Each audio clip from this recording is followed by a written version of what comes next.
안녕하세요. 비즈니스와 선교의 아름다운 동행을 시작하는 최용섭 선교사입니다. 비즈니스와 선교의 아름다운 동행을 통해서 하나님의 선교의 영토를 확장하는 방법을 배울 수 있습니다. 이번 강의는 더 성경적 비즈니스와 경영이란 무엇인가에 대해서 알아보도록 하겠습니다. 성경은 우리에게 성경적 비즈니스를 가르쳐 주고 있는지 알 필요가 있는데요.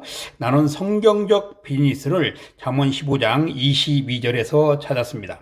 성경적 비즈니스는 거대한 산맥이 아니라 나지막한 산과 같고 거대한 파도가 아니라 잔잔한 파도와 같습니다. 나는 이 말씀에서 성경적 비즈니스를 찾았습니다. 성경적 비즈니스란 소통하고 대화를 바탕으로 이루어지는 것입니다.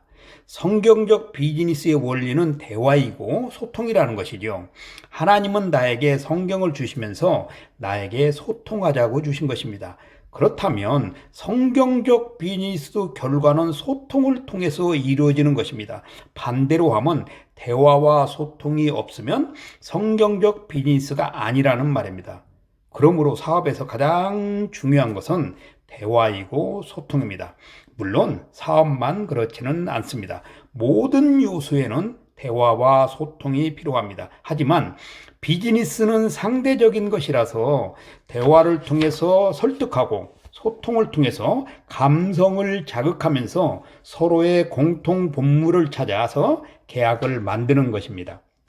나는 비즈니스를 하면서 일방적으로 몰아붙이는 사람들을 많이 보았습니다. 하지만 그들의 사업의 결과는 보지 않아도 뻔합니다. 사업은 상대적인 것입니다. 일방 통행은 없습니다. 서로의 공통 분모가 맞아야 합니다. 손해도 이익도 균형이 맞아야 하는 것처럼 성경적 비즈니스가 추구하는 원리도 마찬가지입니다. 하나님은 나하고 1대1의 원리를 강조하십니다.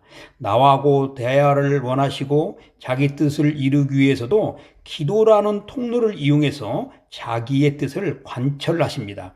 여기서 나는 자발적일 수도 있고 맹목적일 수도 있습니다. 다시 말하면 하나님의 뜻을 분별할 수도 있고 못할 수도 있습니다. 이러한 이유는 대화의 부족이라고 할 수 있습니다.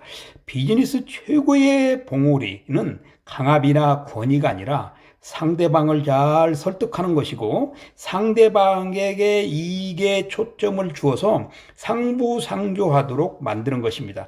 그렇다면 이것이야말로 성경적 비즈니스의 최고봉이라 할 수 있습니다.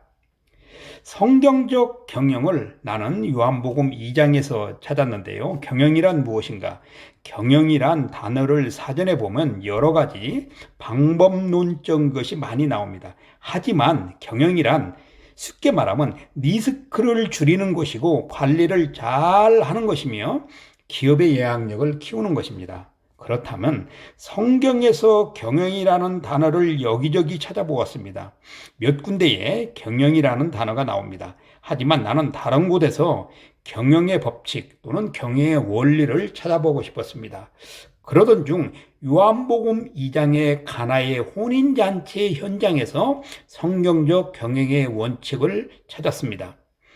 성경적 경영의 원리는 다름이 아니고 결론을 먼저 말하면 순종의 원리입니다. 우리가 잘 아는 가나 혼인잔치에는 예수님과 예수님의 어머니 그리고 제자들과 수많은 하객들, 신랑과 신부가 있었습니다. 그 중에서 유별히 관심 있게 보아야 할 사람들이 있는데 하인들입니다. 그 당시나 지금도 동일하지만 중동 지역에는 늘 물이 부족합니다. 그 당시에도 마찬가지였을 것입니다. 나도 가나에 가보았지만 척박한 작은 도시였습니다. 물이 펑펑 쏟아지는 지역은 아니었습니다. 물이 부족한 동네였습니다. 그런데 항아리에 물을 채우라고 명령을 받은 그들의 심정은 어땠을까 생각해 보니 아찔합니다. 그것도 작은 항아리가 아니고 키가 넘는 항아리, 그것도 6개 항아리를 채우라고 하는데 한마디로 아마 미칠 지경 아니었겠습니까? 그들은 어디서 물을 구했는지는 몰라도 순종했고 물을 채웠습니다. 그들의 역할은 그것으로 끝난 것입니다. 그들이 물을 포도주로 바꾸지도 않았고 그저 묵묵히 시키는 대로 한 것뿐입니다.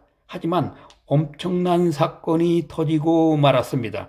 물이 포도주로 변한 것입니다. 그렇습니다. 성경적 경영의 원리는 단순합니다. 시키는 대로 하면 되는 것입니다. 이 원리를 망각하고 거역하기 때문에 문제가 발생하는 것입니다. 이러한 원리를 알고 비즈니스에 임한다면 우리는 왜 성공을 두려워할 것이며 실패를 하겠습니까? 오늘의 강의는 여기까지입니다.